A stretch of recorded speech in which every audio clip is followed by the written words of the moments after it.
오늘은 2020년 9월 6일 주일의 예수동행 일기를 소개하겠습니다.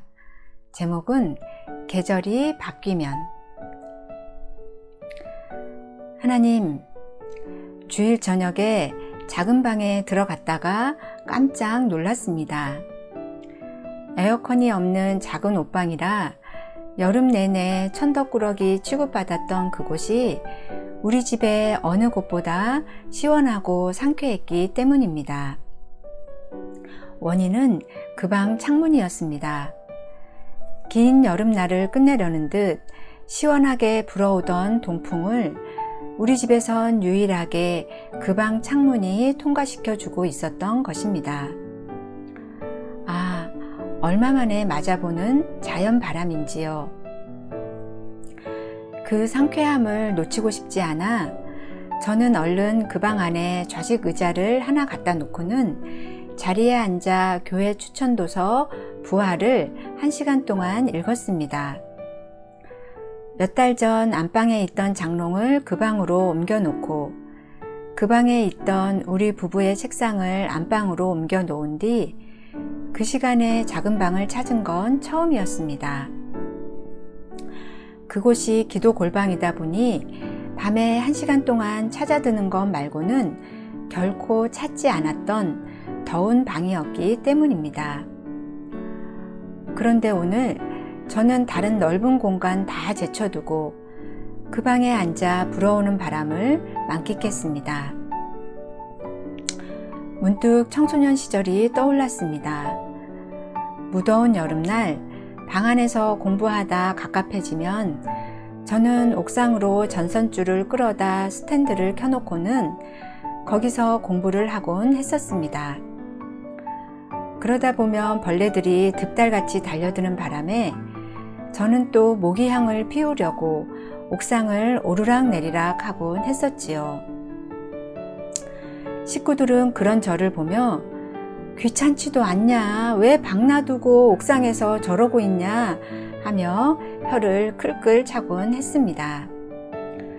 그때 저는 코앞에 포구에서부터 불어오는 짜디짠 바닷바람과 밤하늘에 빼곡히 박힌 여름별들을 제 온몸으로 느끼고 싶어 했던 것 같습니다. 사람이 만든 인위적인 바람이 아니라 하나님께서 보내주시는 자연바람이 제 숨을 쉬게 한다는 걸 그때 이미 알게 된 것이겠지요. 하나님, 계절이 바뀌고 바람의 방향마저 달라진 오늘, 저는 그 작은 방에서 그때의 그 바람을 잠시나마 느끼고 있었습니다. 그래서인지 그 바람을 제공해준 작은 방이 많이 고마웠습니다. 평소 자주 사용하지도 않았던 작고 초라한 그 방을 말입니다. 하나님은 어떠신가요? 하나님은 오늘 그 방에서 제게 어떤 얘기를 들려주고 싶으셨나요? 우리 집에서 제일 볼품없던 이 공간이 하나님께서 동풍을 보내주시자 가장 쓸모있는 공간이 되는 것을 보며 저는 달라진 시대의 요청 같은 걸 느끼기도 했습니다. 난세의 영웅이 난다고 하는데 천지가 개벽한 것만 같은 요즘 시대가 정말 필요로 하는 사람은 어떤 사람일까요?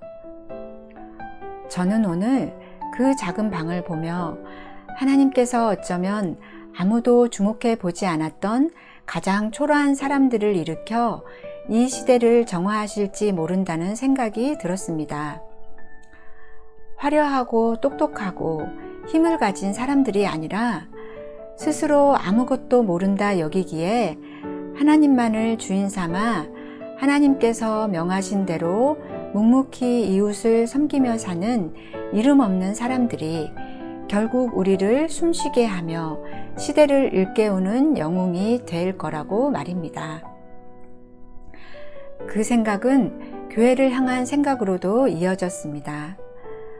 어쩌면 담길 교회도 우리가 평소 주목하지 않았던 작은 자를 통해 부흥이 일어날지도 모르겠습니다. 오늘 읽은 부활책 203페이지에도 그런 내용이 소개되었더군요. 초대교회를 세운 이 원형의 복음을 선포했을 때 평소 말씀에 대한 지식이 많지도 않고 교회에서 특별한 주목을 받지도 않았던 평범한 주보로부터 놀라운 회개가 시작되어 온 교회에 파도치듯 번져나가 모든 성도들이 회개하고 제 재물을 제 것이라 하는 이가 하나도 없는 역사가 시작되는 것을 보았다.